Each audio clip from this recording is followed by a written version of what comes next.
Bonjour. Installez-vous confortablement et préparez-vous pour un voyage aux confins de notre compréhension de la réalité. Imaginez que vous vous regardez dans un miroir. Vous levez la main droite, votre reflet obéit et lève la main gauche. C'est parfaitement symétrique, c'est l'ordre naturel des choses. Imaginez maintenant qu'un jour, votre reflet ne se contente pas de vous imiter, mais qu'il vous fasse un clin d'œil sans que vous n'ayez bougé. Ça sonne comme le début d'un film d'horreur, n'est-ce pas? Et si je vous disais que quelque chose de similaire est peut-être en train de se produire avec l'univers tout entier? Si notre réalité était un immense miroir cosmique, mais que le reflet ne correspondait plus à l'original. Aujourd'hui, nous allons explorer une théorie à la fois élégante et stupéfiante. L'idée que notre univers possède un double, un anti-univers, qui existerait de l'autre côté du Big Bang. Cette théorie n'est pas seulement belle, elle pourrait détenir les réponses aux questions les plus fondamentales. Pourquoi existons-nous? Qu'est-ce que la matière noire? Et quelle est la véritable nature du temps? C'est l'histoire d'une grande symétrie, et de la façon dont sa subtile rupture pourrait être la clé de toute chose. Pour saisir l'essence de cette idée, nous devons remonter à l'aube des temps, au moment même de la naissance du temps et de l'espace. Selon le modèle cosmologique standard, il y a 13,8 milliards d'années, le Big Bang s'est produit. De la singularité est née toute l'énergie et la matière dont est fait tout ce que nous observons. La physique nous enseigne que dans ce feu primordial, l'énergie aurait dû générer de la matière et de l'antimatière en quantité absolument égale. Pour chaque particule, comme un proton ou un électron, une antiparticule jumelle aurait dû apparaître, un antiproton ou un positron. Elles ont la même masse, mais une charge électrique opposée. C'est ici qu'apparaît la première grande énigme. Lorsqu'une particule rencontre son antiparticule, elles s'annihilent, elles disparaissent dans un éclair d'énergie pure. Si les quantités avaient été parfaitement égales, toute la matière de l'univers aurait dû s'autodétruire dès les premiers instants du Big Bang, ne laissant derrière elle qu'une mer de radiation refroidissante. Or, cela ne s'est pas produit. Vous existez. Je prononce ces mots. Les galaxies, les étoiles et les planètes existent. Cela signifie que, pour une raison inconnue, pour chaque milliard de paires particules-antiparticules, il y avait une particule de matière en trop. Ce minuscule déséquilibre, 1 sur 1 milliard, est la raison d'être de toute chose. Mais d'où vient-il? Le modèle standard de la physique des particules, malgré tous ses succès, ne peut pas fournir de réponse claire. C'est le plus grand problème non résolu en cosmologie, connu sous le nom d'asymétrie baryonique de l'univers. Et c'est précisément en tentant de résoudre cette énigme qu'est née l'idée de ce miroir cosmique. Alors, examinons de plus près ce problème de déséquilibre. Imaginez une balance parfaitement équilibrée. Sur un plateau, nous plaçons toute la matière née du Big Bang, sur l'autre, toute l'antimatière. La théorie prédit que cette balance devrait rester dans un équilibre parfait.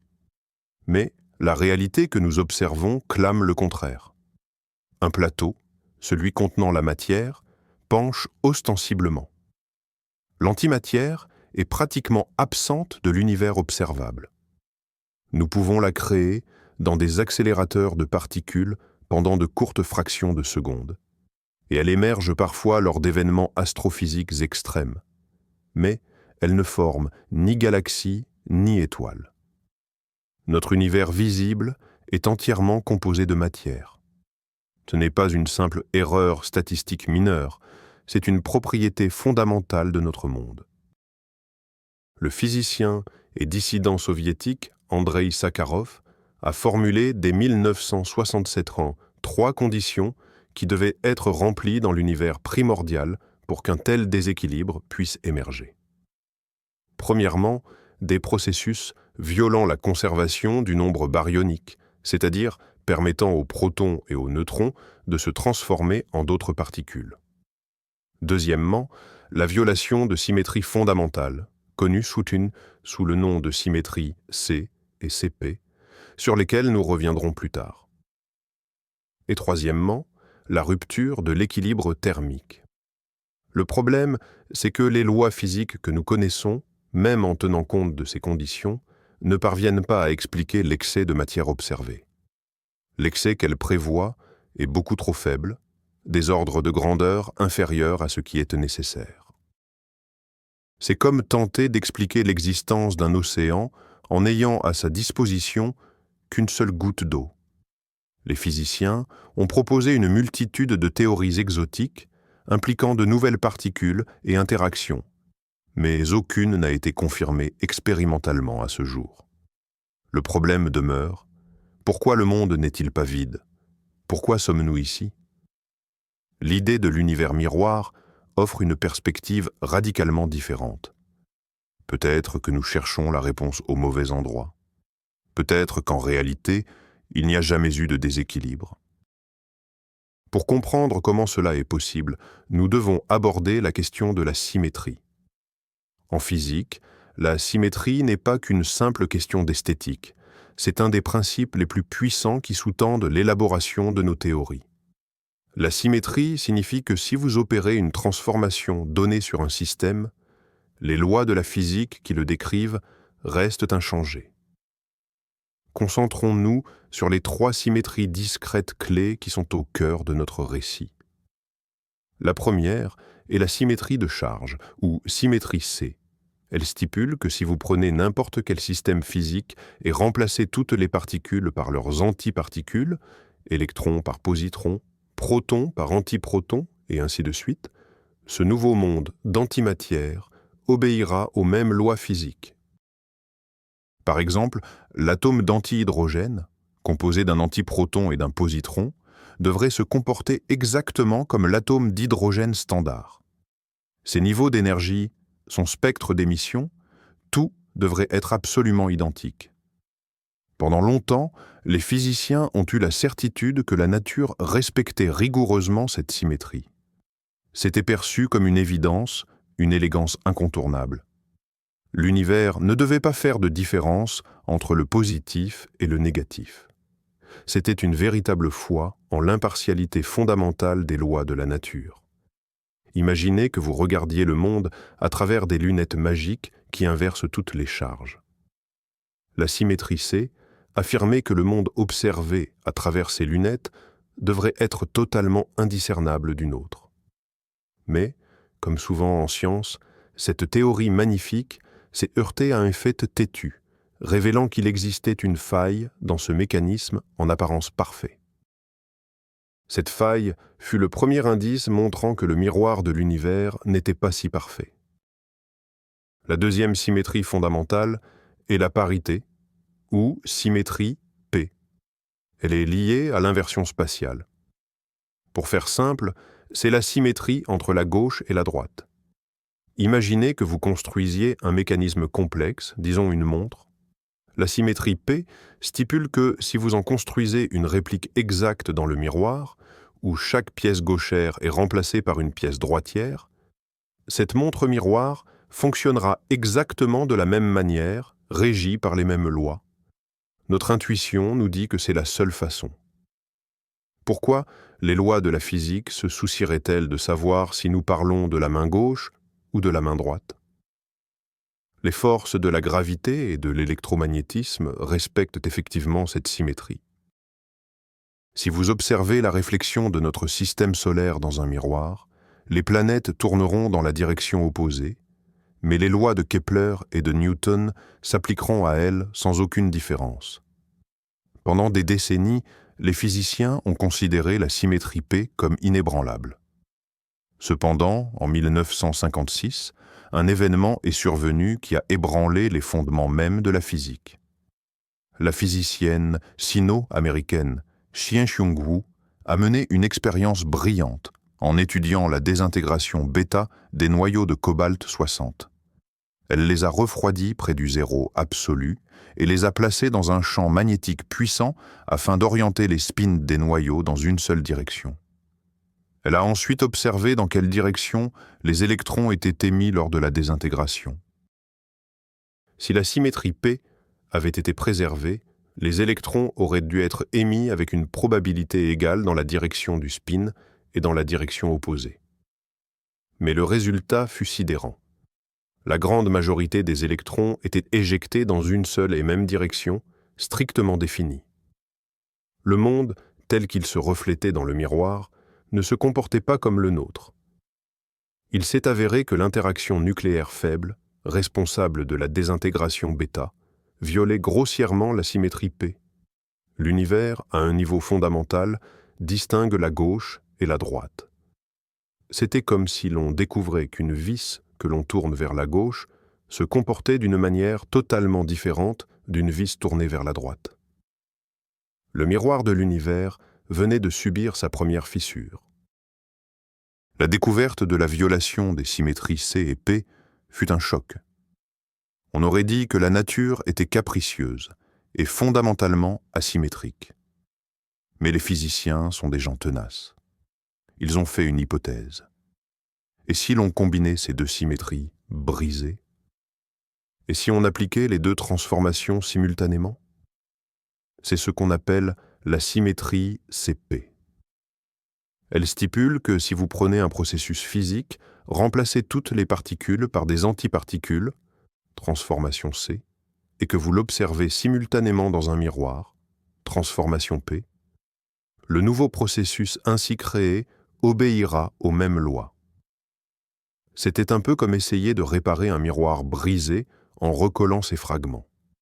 Si le miroir ordinaire, P, était fissuré, et que le miroir d'antimatière, C, l'était aussi, peut-être que la réflexion miroir antimatière, CP, était, elle, encore parfaite? Cette nouvelle symétrie combinée semblait beaucoup plus robuste.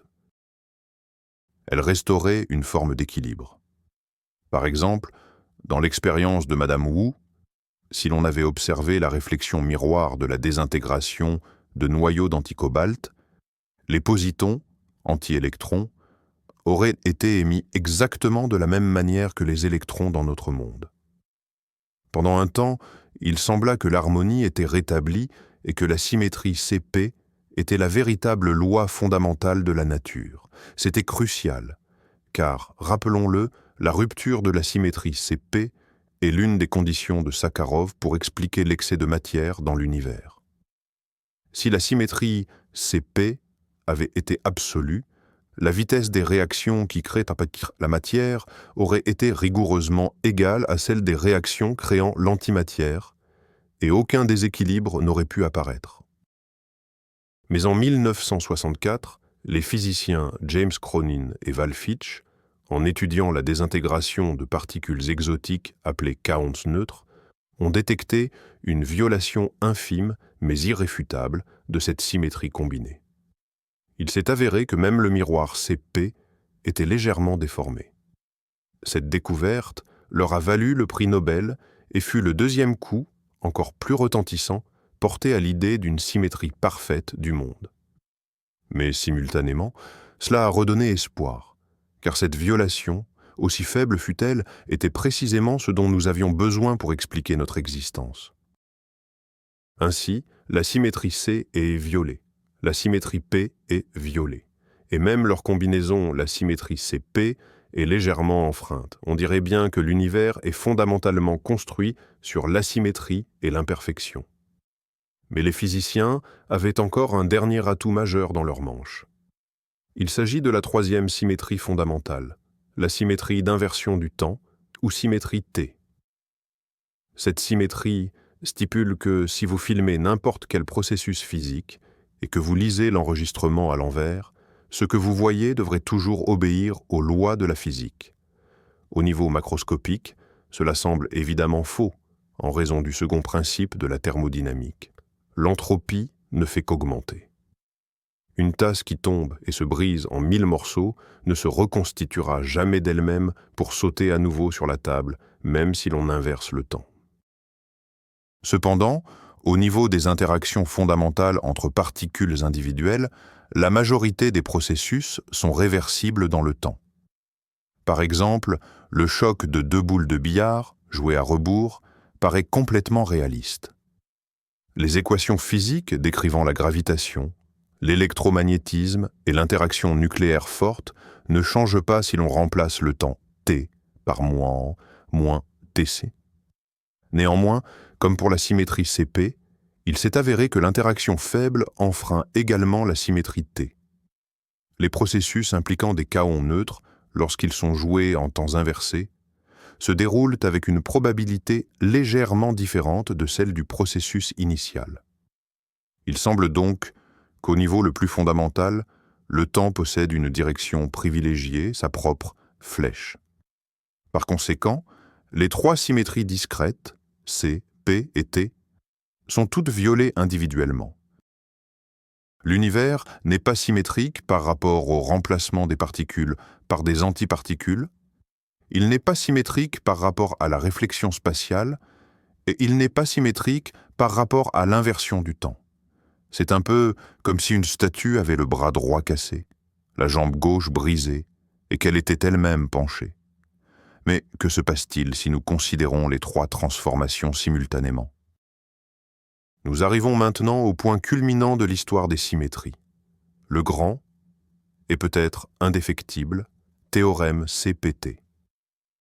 Ce théorème postule que si l'on applique simultanément les trois transformations fondamentales à n'importe quel système physique, la conjugaison de charge, C, qui remplace les particules par des antiparticules, la parité, P, qui effectue une réflexion spatiale, et l'inversion du temps, T, le système obtenu sera alors absolument indiscernable de l'original du point de vue des lois de la physique. La symétrie CPT n'est pas une simple hypothèse de travail.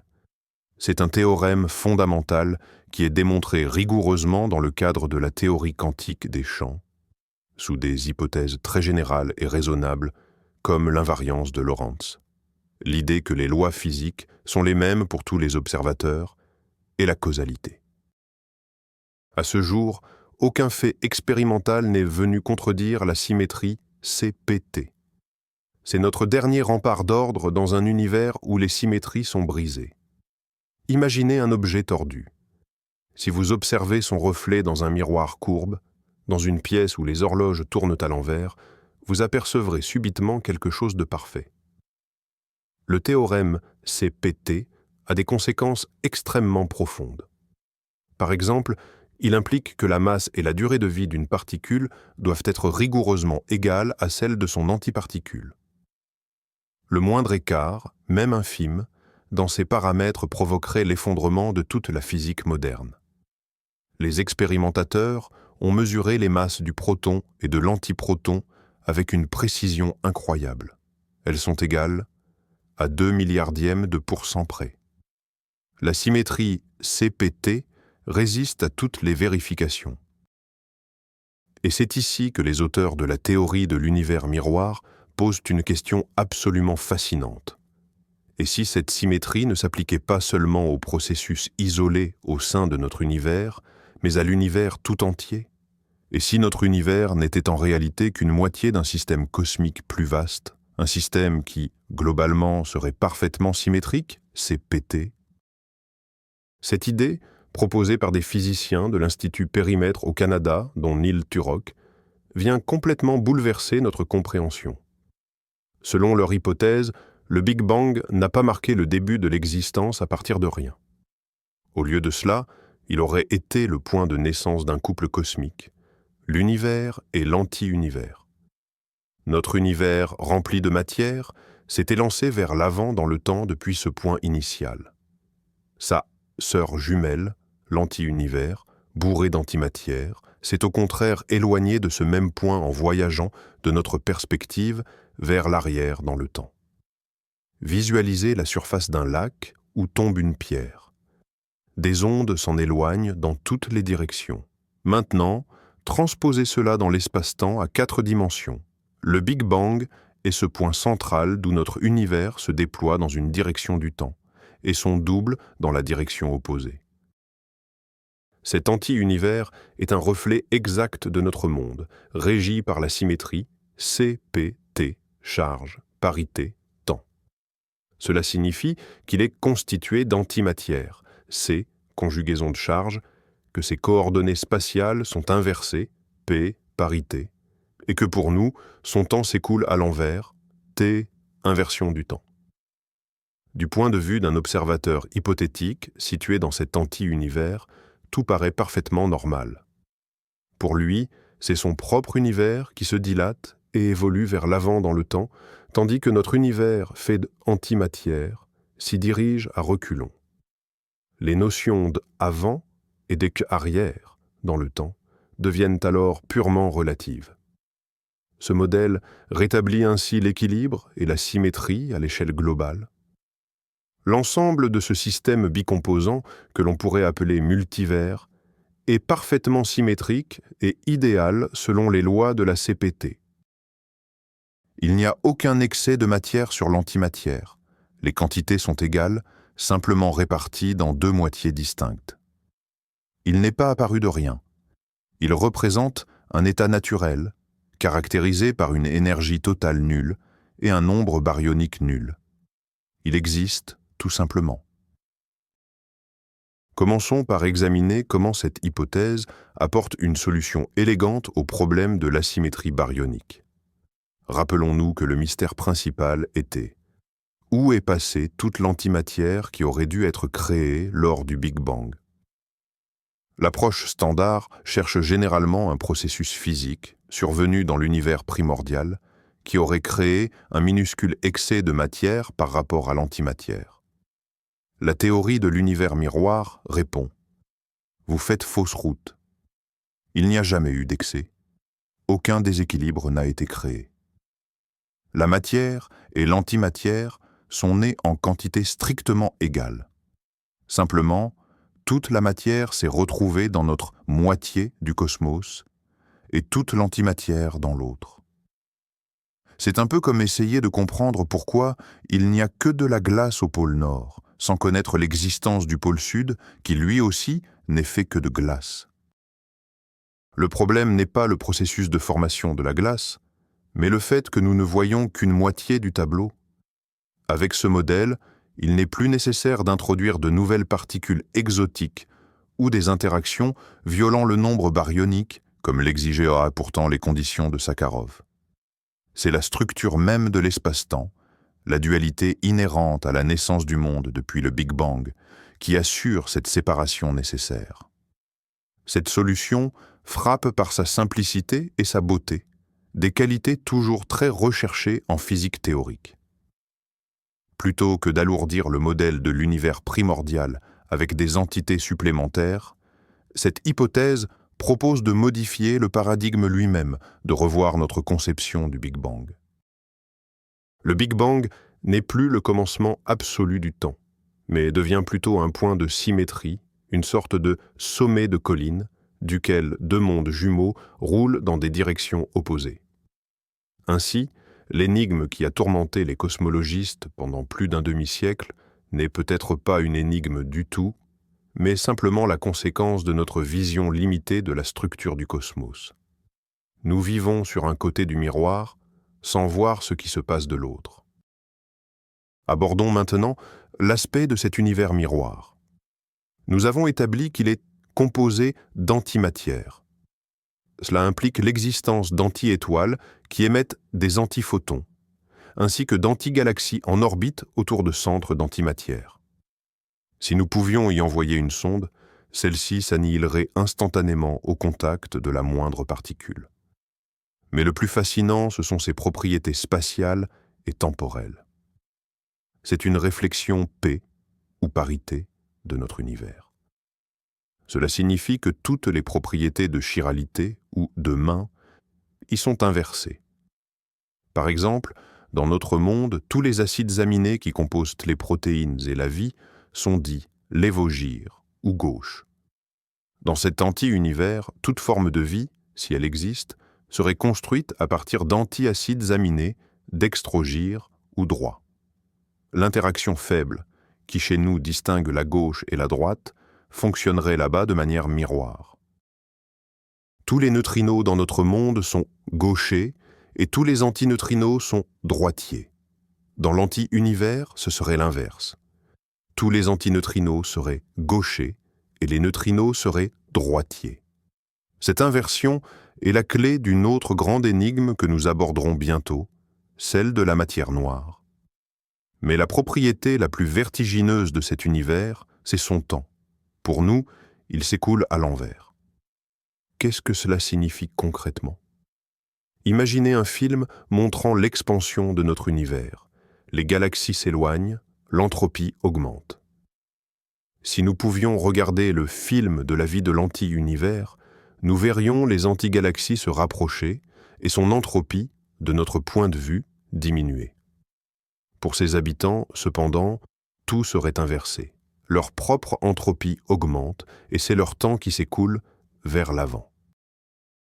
De leur point de vue, c'est notre univers qui est en train de se contracter vers une singularité. Cela soulève de profondes questions philosophiques sur la nature du temps et de la causalité. La flèche du temps est-elle une propriété fondamentale du monde, ou simplement un phénomène local qui dépend de l'univers dans lequel vous vous trouvez? À ce stade, vous pourriez légitimement vous demander « Tout ceci n'est-il qu'un joli jeu mathématique, une construction purement spéculative qu'il serait impossible de vérifier ?» Toute bonne théorie scientifique se doit de faire des prédictions vérifiables par l'expérience. Et la théorie de l'univers miroir en propose bel et bien. Elle concerne l'une des particules les plus insaisissables et mystérieuses, le neutrino. Dans le modèle standard de la physique des particules, il n'existe que des neutrinos gauches et des antineutrinos droits. Leurs partenaires miroirs, les neutrinos droits et les antineutrinos gauches, sont en théorie absents. Mais le modèle d'un univers à symétrie, CPT, exige leur existence. Car si notre univers est le reflet miroir d'un anti-univers, toutes les particules doivent posséder leurs homologues spéculaires. Par conséquent, des neutrinos droits doivent nécessairement exister. Les auteurs de la théorie suggèrent que ces neutrinos dits stériles ou droits existent bel et bien. Or, contrairement à leurs homologues gauches, ils n'interagissent pas via l'interaction faible, ce qui les rend extrêmement difficiles à détecter. Ils n'interagissent avec notre monde que par la gravité. Mais, surtout, le modèle prédit la masse de ces particules. Les calculs indiquent qu'elles devraient être colossales, de l'ordre de 10 puissance 14 gigaélectronvolts, soit des quadrillions de fois plus lourdes qu'un proton. Et c'est là que nous arrivons au point le plus fascinant. Ces particules ultra lourdes, stables et interagissant par la gravité, prédites par de simples considérations de symétrie, sont le candidat idéal pour le rôle de la matière noire. Mais revenons un instant sur la matière noire et rappelons ce qu'elle est. C'est la deuxième grande énigme de la cosmologie moderne, juste après la symétrie baryonique. Les astronomes ont observé que les galaxies tournent beaucoup trop vite. Les étoiles situées à la périphérie se déplacent à la même vitesse que celle du centre, comme si la galaxie formait un disque rigide. Or, les lois de la gravitation de Newton stipulent que cela ne devrait pas être le cas. Plus une étoile est éloignée du centre, plus sa vitesse devrait être faible. Pour expliquer cette anomalie, il faut postuler que la matière visible, étoiles, gaz, poussière, ne représente qu'une infime fraction de la masse totale de la galaxie. Environ 85% de cette masse provient d'une substance cachée et invisible que nous appelons la matière noire. Elle n'émet, n'absorbe, ni ne réfléchit aucune lumière. Nous ne connaissons son existence que par son influence gravitationnelle sur la matière visible. Elle agit comme une colle invisible qui maintient ensemble les galaxies et les amas de galaxies. Sans elle, ces structures se désagrégeraient simplement. Depuis des décennies, les physiciens tentent, sans succès, de détecter les particules de cette matière noire. De nombreux candidats ont été proposés, allant des actions légers aux WIMPs, Weakly Interacting Massive Particles. D'immenses détecteurs souterrains ont été construits pour tenter de capter de rares collisions entre ces particules et la matière ordinaire. Mais jusqu'à présent, c'est le néant. Toutes ces recherches n'ont abouti à rien, ce qui remet en question de nombreuses théories populaires. C'est dans ce contexte qu'apparaît l'hypothèse de l'univers miroir pour affirmer « nous savons ce qu'est la matière noire ». Ce sont ces fameux neutrinos droits qui sont nécessaires au rétablissement de la symétrie globale du cosmos. Leur masse et leurs propriétés prédites correspondent parfaitement aux observations astronomiques. Mais comment ce modèle explique-t-il concrètement la matière noire? L'hypothèse avance qu'une quantité massive de ces neutrinos ultra lourds et de spins droits est née au moment du Big Bang. Étant donné qu'ils sont extrêmement massifs et stables, le modèle prédit qu'ils ne peuvent pas se désintégrer en d'autres particules, ils ont survécu jusqu'à nos jours. Ils n'interagissent avec rien, hormis la gravité, ce qui les rend absolument sombres. Ils forment de gigantesques halos gravitationnels, à l'intérieur desquels, comme dans un cocon, se forment nos galaxies visibles. Cette description correspond parfaitement au modèle cosmologique standard, le lambda CDM, où ZDM signifie Cold Dark Matter, matière noire froide. Le terme « froide » indique que ces particules se déplaçaient lentement dans l'univers primordial. Cela leur a permis de s'agglomérer efficacement et de former des puits gravitationnels, attirant ensuite la matière ordinaire. Ces neutrinos ultra lourds de spin droit sont précisément ce type de matière noire froide. Ce qui est particulièrement séduisant dans cette idée, c'est son caractère non artificiel.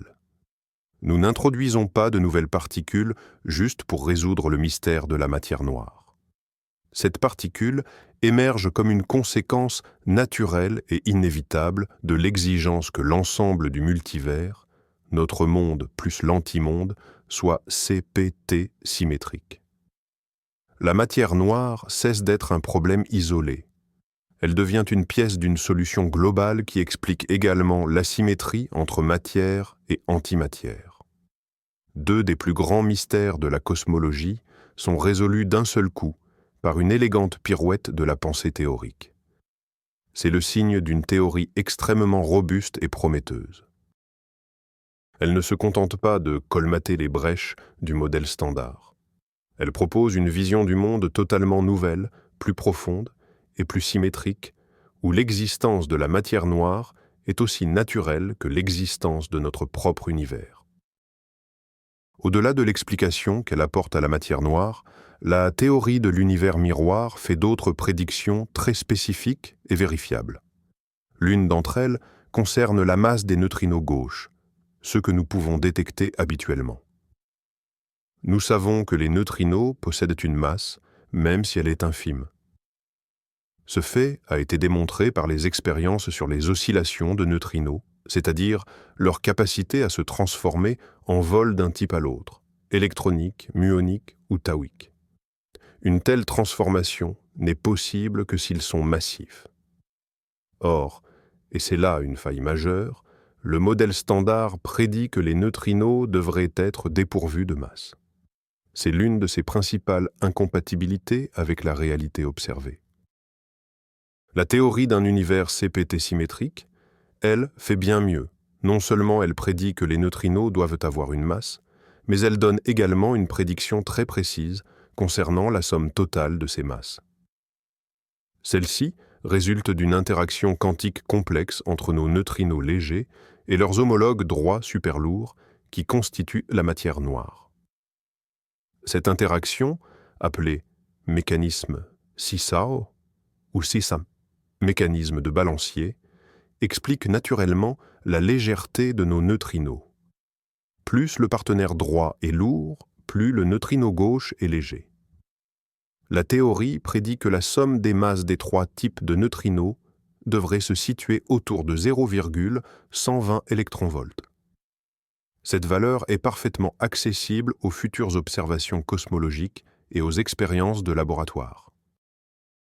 Si de futures mesures confirment que cette somme de masse est exacte, Ce sera une preuve indirecte mais extrêmement solide en faveur de toute cette conception. C'est le cas typique où le reflet trahit l'original, la masse minuscule et à peine perceptible de la particule la plus légère de notre univers pourrait être l'indice direct de l'existence de son double superlourd dans le monde miroir. Cette théorie avance une autre prédiction cruciale concernant la nature même du neutrino. Le neutrino est-il sa propre antiparticule ? Les particules qui sont leurs propres antiparticules sont appelées fermions de Majorana, en l'honneur du physicien italien Ettore Majorana, qui en avait prédit l'existence. Si, au contraire, la particule et l'antiparticule sont distinctes, comme l'électron et le positron, on les appelle fermions de Dirac. Le modèle standard n'apporte aucune réponse à cette question concernant le neutrino. Or, le modèle de l'univers miroir prédit sans équivoque que les neutrinos sont nécessairement des particules de Majorana. C'est une conséquence directe du mécanisme qui génère leur masse via l'interaction avec leurs partenaires de spin droit. Mais comment vérifier cela ? Il existe un processus hypothétique appelé désintégration double bêta sans neutrinos. Certains noyaux atomiques peuvent subir une désintégration double bêta classique, où deux neutrons se transforment simultanément en deux protons, émettant deux électrons et deux antineutrinos. Ce processus est bien observé en laboratoire. Si le neutrino est une particule de Majorana, un autre processus, bien plus rare, est théoriquement possible. Deux neutrons se changent en deux protons et deux électrons. Mais les antineutrinos émis s'annihilent instantanément, puisque la particule et l'antiparticule sont identiques, et ne s'échappent pas du noyau. Partout dans le monde, les expérimentateurs traquent cette désintégration sans neutrinos. Sa détection serait un événement d'une importance comparable à la découverte du boson de Higgs. Cela fournirait la preuve directe que le neutrino est une particule de Majorana, et par conséquent un argument de poids supplémentaire en faveur de la théorie qu'il a prédit. Les recherches se déroulent au sein de laboratoires souterrains profonds pour se protéger des rayons cosmiques utilisant d'énormes détecteurs faits de matériaux ultra purs. Si cette désintégration est un jour confirmée, cela signifiera que nous aurons regardé dans le miroir, révélant une nouvelle propriété de notre monde dictée par son double cachet. Notre troisième prédiction clé concerne les tout premiers instants de l'existence de l'univers, et elle est intimement liée à l'inflation et aux ondes gravitationnelles. Selon le modèle standard de l'inflation, durant la première fraction de seconde suivant le Big Bang, l'univers a connu une phase d'expansion exponentiellement rapide. Ce phénomène a eu pour effet de lisser l'univers, le rendant aussi homogène et plat que nous l'observons aujourd'hui, et a généré les fluctuations primordiales de densité à partir desquelles les galaxies ont pu se former. La théorie de l'inflation prédit également la création d'ondes gravitationnelles primordiales, une sorte d'ondulation dans le tissu même de l'espace-temps. Ces ondes gravitationnelles fossiles devraient avoir laissé une signature détectable dans la polarisation du fond diffus cosmologique, le FDC, l'écho lumineux du Big Bang. Les astronomes recherchent activement ce signal à l'aide de télescopes spécialisés comme BICEP/Keck, situés au pôle sud. Or, le modèle de l'univers miroir propose une vision alternative des débuts du cosmos. Dans cette hypothèse, le champ d'inflation standard, que l'on appelle l'inflaton, devient superflu. Au lieu de cela, les propriétés de l'univers primitif, y compris sa planéité et son homogénéité, sont intrinsèquement expliquées par la structure même de la symétrie CPT. Ce modèle émet une prédiction forte. Il ne devrait pas exister d'ondes gravitationnelles primordiales d'origine inflationnaire. Plus précisément, leur amplitude devrait se situer sous le seuil de détectabilité pour tout futur proche. Nous disposons donc d'un critère de réfutabilité très clair. Si les expériences menées dans les années à venir parviennent à détecter ces ondes gravitationnelles primordiales, cela porterait un coup fatal à la théorie de l'univers miroir. À l'inverse, si les recherches restent de vaines et que nous continuons à fixer des limites supérieures de plus en plus strictes sur l'amplitude de ces ondes, cela renforcera la crédibilité de la cosmologie basée sur la symétrie CPT. C'est un parfait exemple du fonctionnement de la science. Une théorie émet une prédiction audacieuse et risquée, et son sort est entièrement suspendu aux résultats des observations futures. Nous vivons une époque unique où la réponse à la question de savoir ce qui s'est passé pendant la première seconde de vie de l'univers pourrait être trouvée de notre vivant. Faisons le point sur toutes les prédictions de cette théorie afin d'évaluer la cohérence et la puissance de cette approche.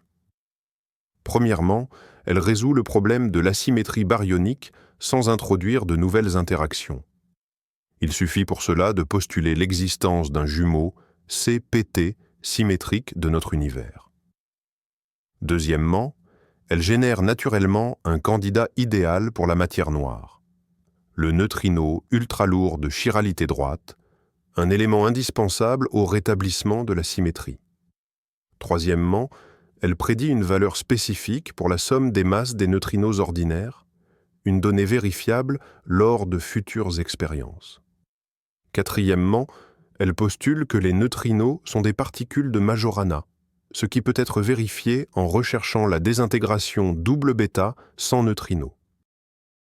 Et cinquièmement, elle prédit l'absence d'ondes gravitationnelles primordiales observables issues de l'inflation cosmologique. À ce jour, aucune autre théorie ne peut se targuer d'une telle couverture de problèmes fondamentaux, ni d'un ensemble de prédictions aussi spécifiques et vérifiables. Cette théorie ne se contente pas de résoudre un problème isolé. Elle propose un cadre unifié et cohérent pour appréhender les plus grandes énigmes de la physique des particules et de la cosmologie. Elle relie le micromonde des neutrinos au macromonde des galaxies et de la matière noire.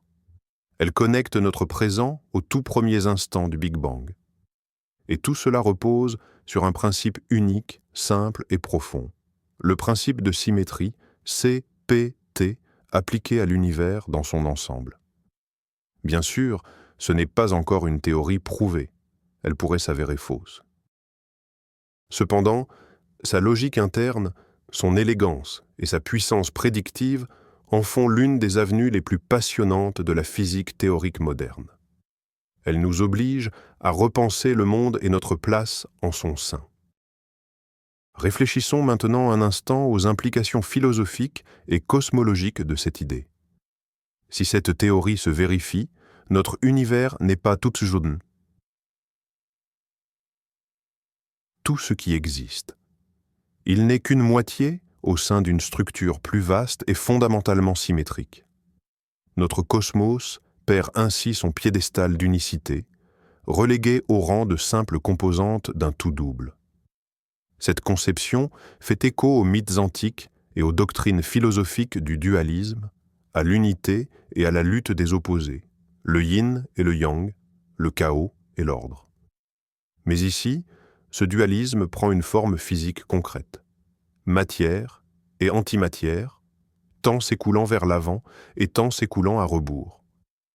Notre propre existence, faite de matière, n'est plus un privilège, mais la simple contingence d'un choix parmi deux possibilités. Dans l'anti-univers, il pourrait y avoir un antiphysicien qui se demanderait pourquoi son monde est fait d'antimatière plutôt que de matière.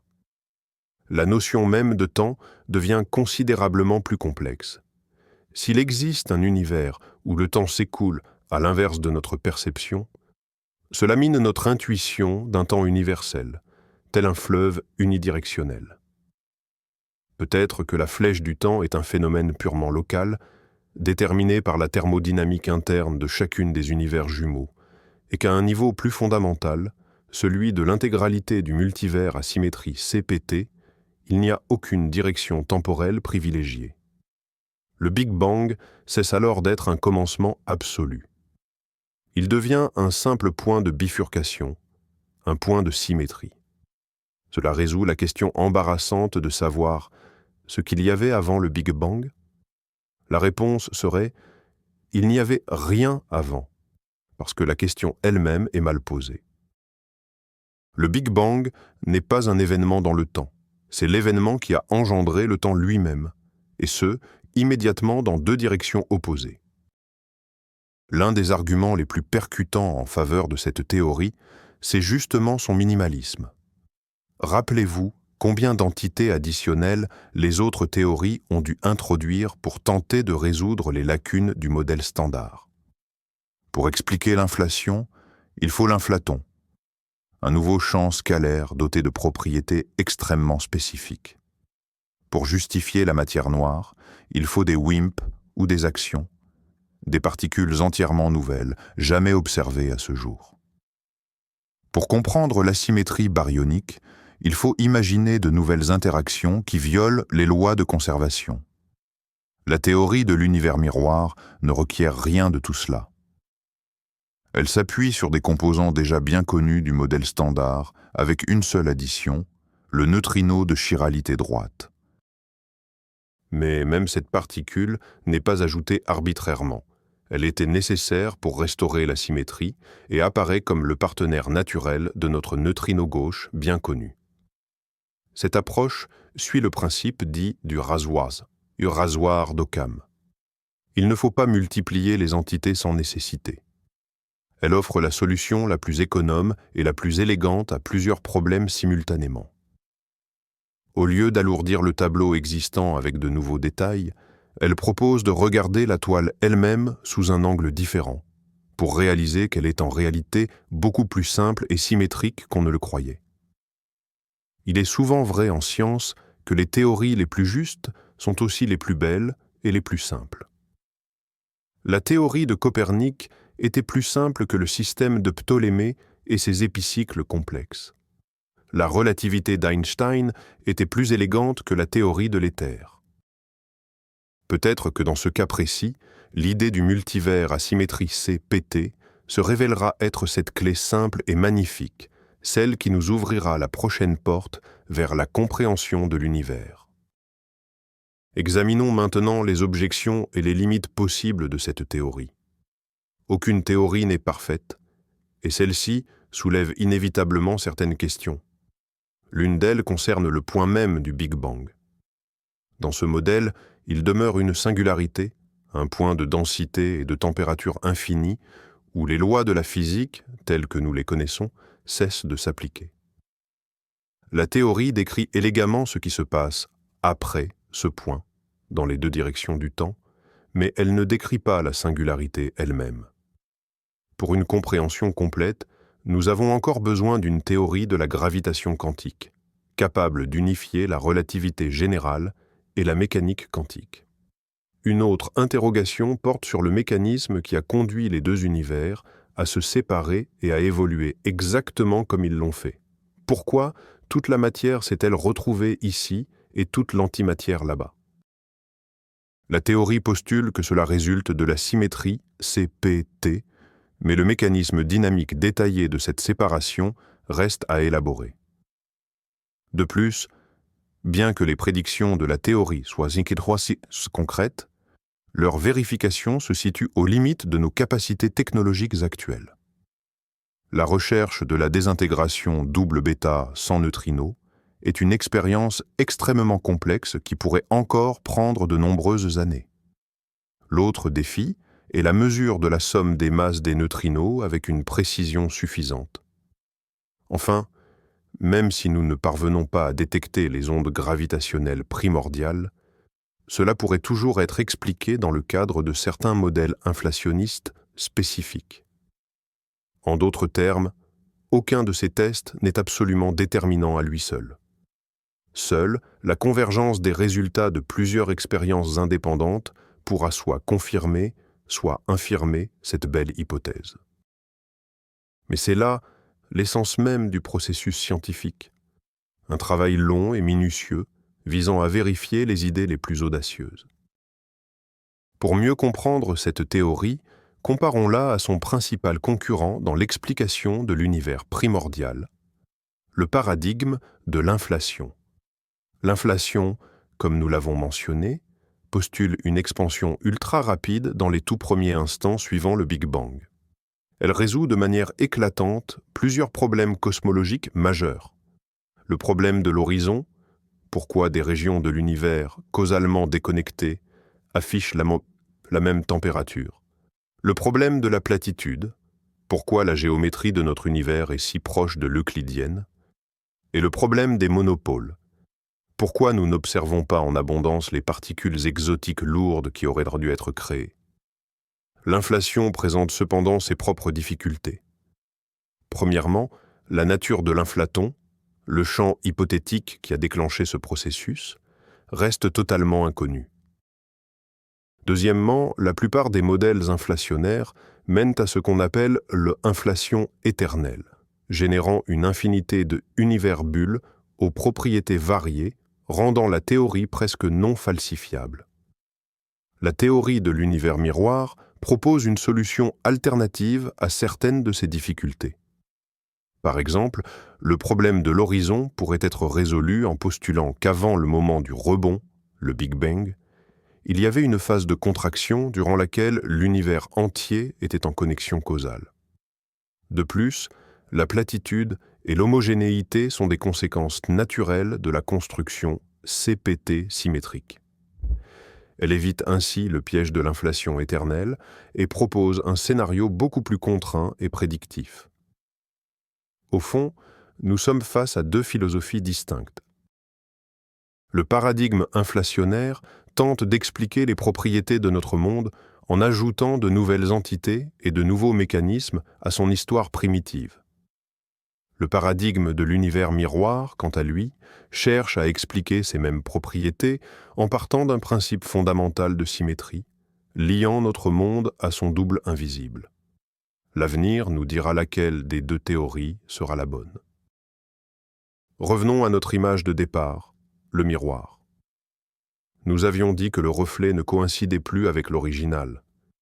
Mais nous comprenons maintenant que cette non-coïncidence est précisément l'essence même de la chose. Ce n'est pas un défaut, mais l'information la plus cruciale que nous puissions recueillir. Imaginez que vous vous regardiez dans un miroir parfait. Vous n'apprendrez rien de nouveau sur vous-même en dehors de ce que vous savez déjà. Imaginez à présent que ce miroir soit légèrement déformé. La nature de ces distorsions vous en dit long sur les propriétés du miroir lui-même. Dans notre analogie, les minuscules asymétries, à peine perceptibles, de notre monde sont ces déformations qui nous révèlent les propriétés du multivers global, symétrique selon CPT. La violation de la symétrie CP dans la désintégration des kaons, celle qui a permis à la matière de l'emporter sur l'antimatière dans notre partie de l'univers, n'est pas une erreur de la nature, mais une condition nécessaire à notre existence, parfaitement compensée par un processus inverse dans l'anti-univers. La masse infime des neutrinos n'est pas une constante aléatoire, mais le reflet de l'existence de leur partenaire super lourd, qui constitue la matière noire. La chiralité de la vie, le fait que tous nos acides aminés soient gauches, n'est pas un hasard, mais une conséquence de la violation de la symétrie P par l'interaction faible et qui, dans l'anti-univers, possède le signe opposé. Il s'avère donc que les propriétés les plus fondamentales et les plus énigmatiques de notre monde sont ces coutures et ces fissures à la surface du miroir cosmique, à travers lesquelles nous pouvons reconstituer une image complète, symétrique et bien plus grandiose de la réalité. Nous sommes ce reflet non concordant, et c'est précisément dans cette divergence que réside la clé de l'énigme. Cette théorie nous amène naturellement à explorer la conception du multivers.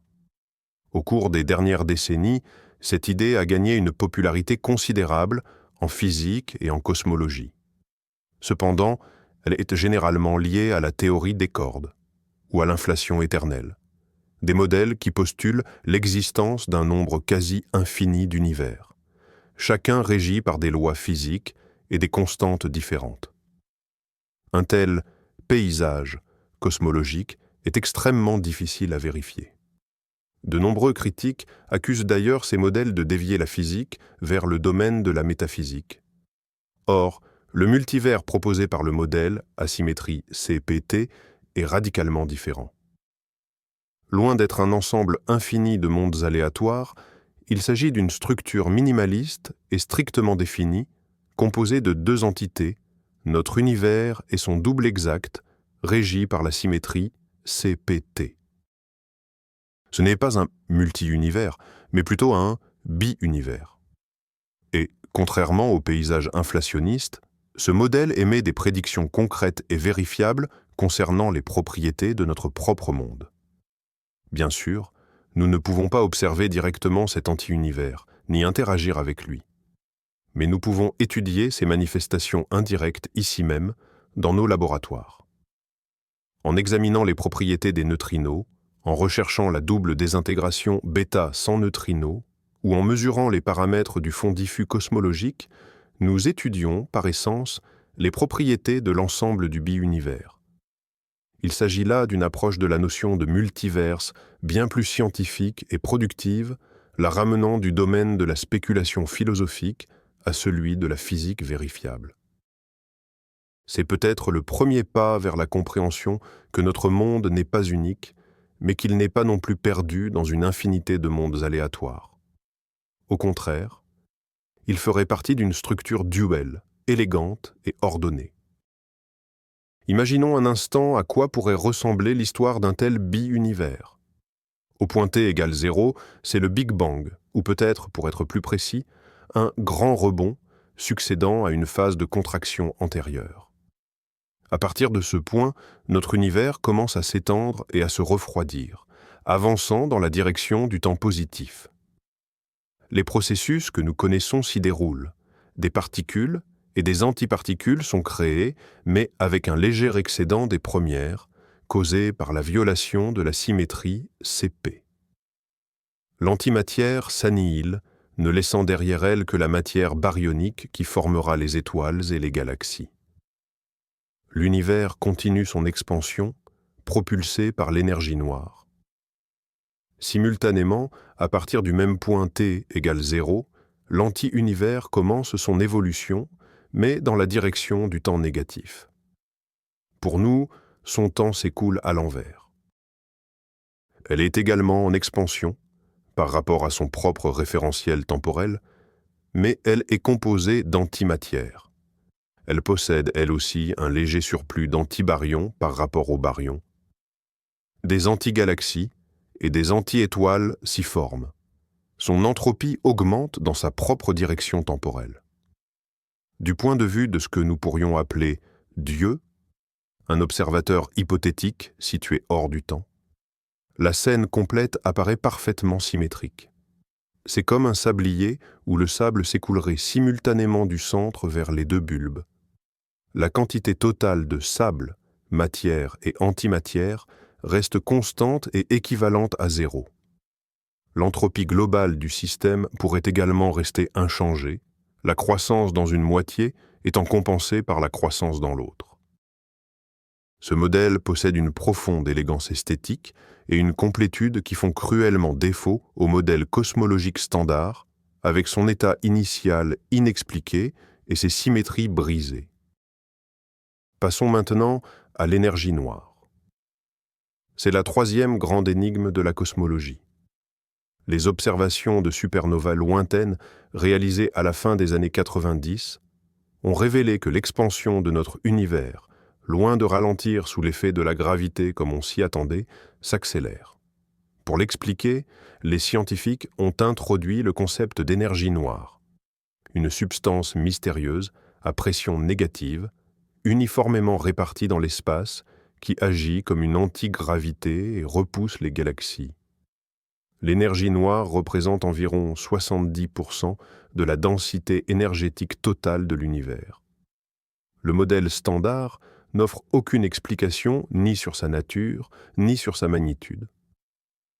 Pire encore, les calculs théoriques de sa densité, dérivés de la physique quantique, aboutissent à une valeur 120 ordres de grandeur, plus grande que celle que nous observons. C'est la plus grande divergence entre la théorie et l'expérience de toute l'histoire des sciences. La théorie de l'univers miroir peut-elle éclairer cette énigme également? Directement, non. Dans sa forme actuelle, elle ne fait aucune prédiction concrète concernant la nature de l'énergie noire. Cependant, elle pourrait être compatible avec certaines idées.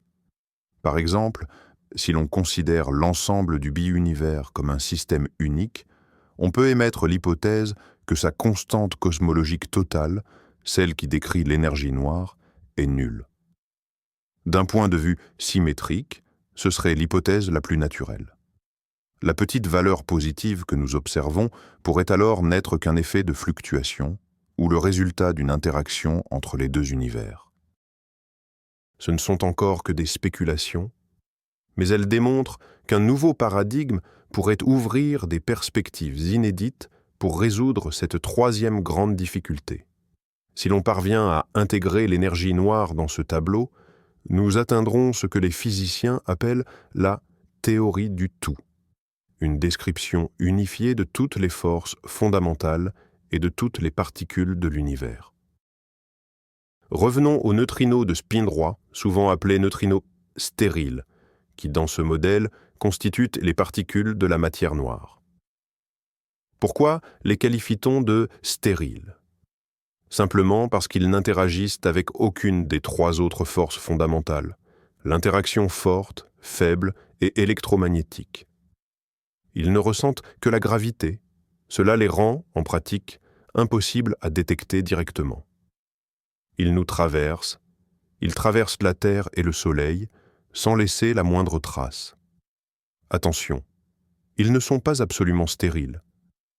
Comme nous l'avons évoqué, ils interagissent très faiblement avec les neutrinos ordinaires, ceux de spin gauche, via le mécanisme dit de balançoire, ou seesaw.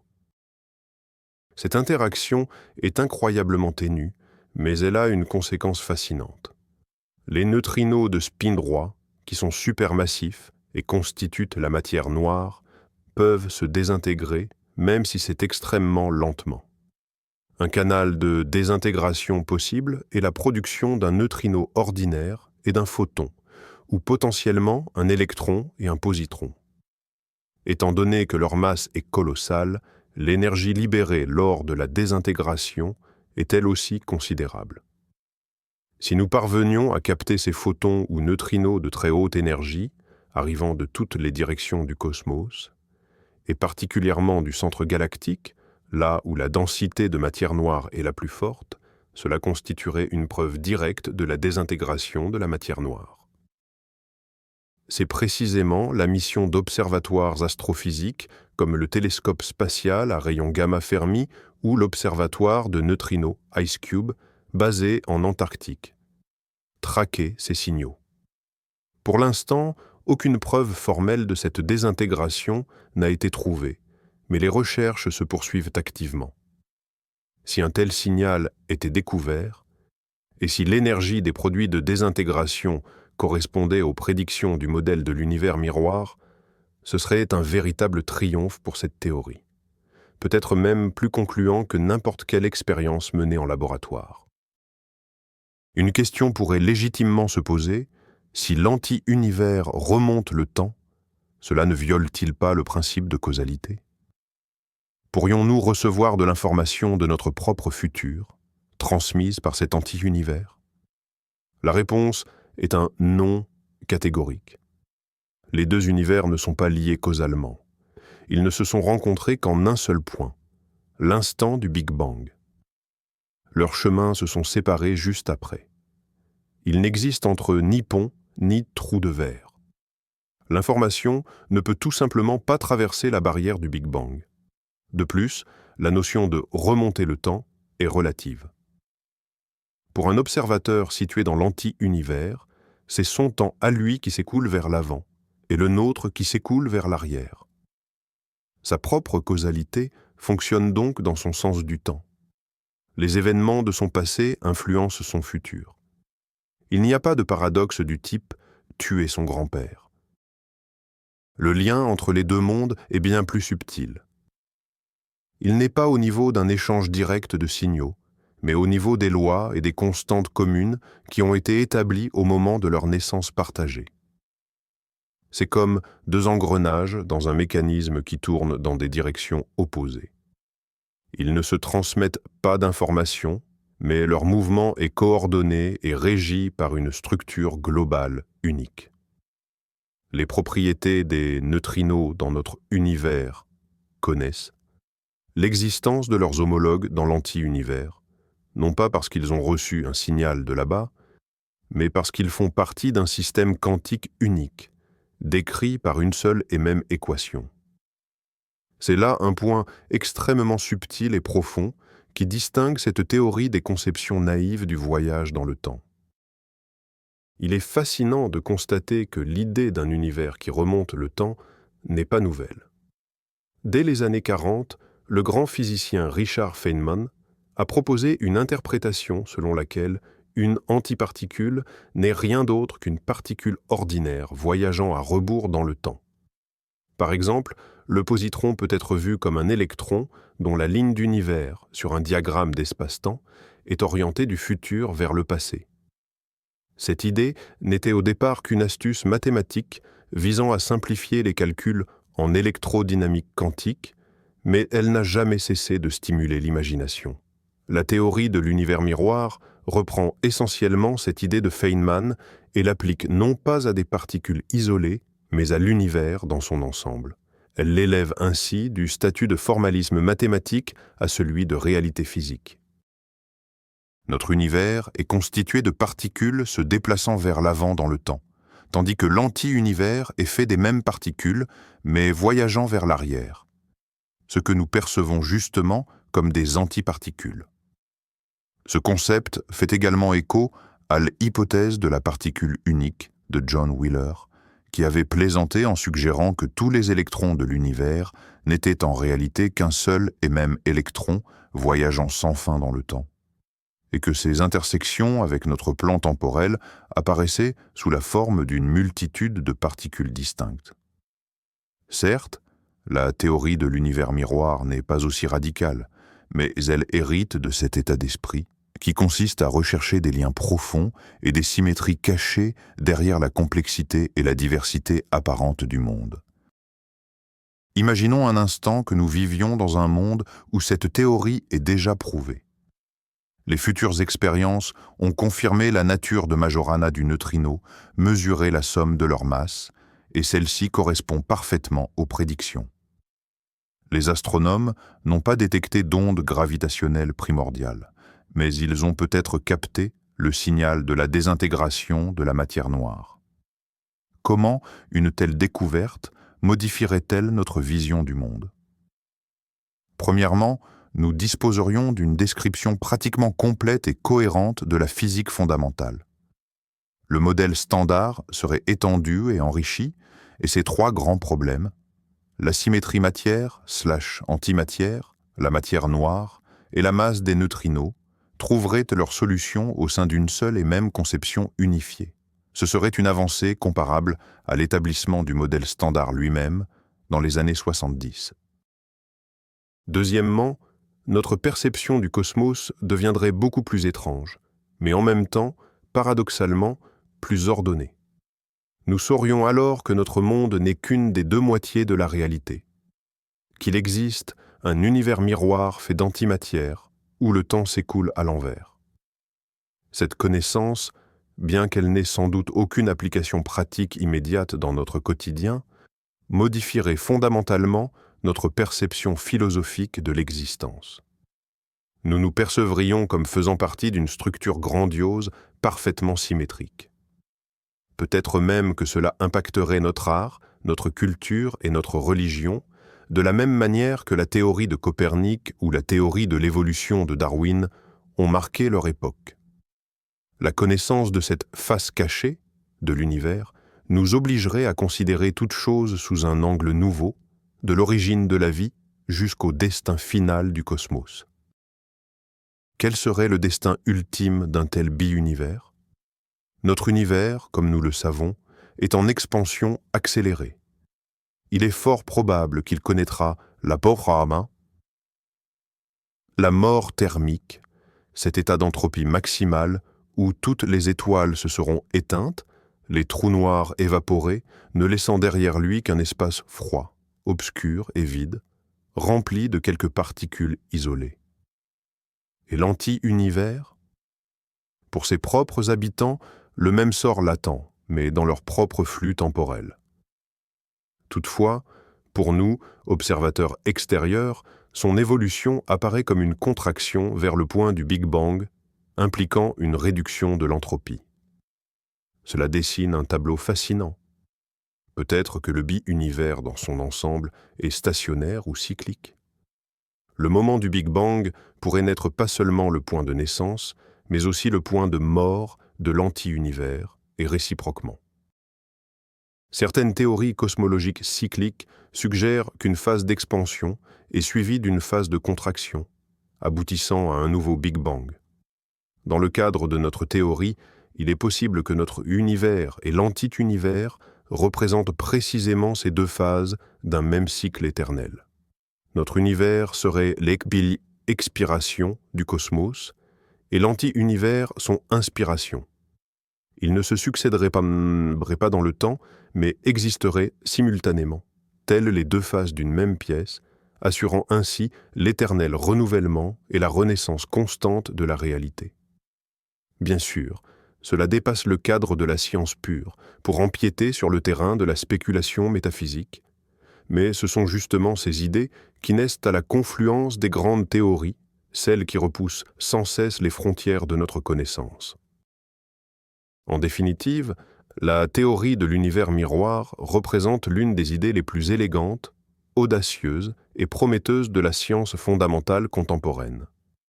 Elle propose une solution non pas à un seul, mais à plusieurs des mystères les plus profonds de la physique et de la cosmologie, en s'appuyant sur un principe des plus fondamentaux, celui de la symétrie.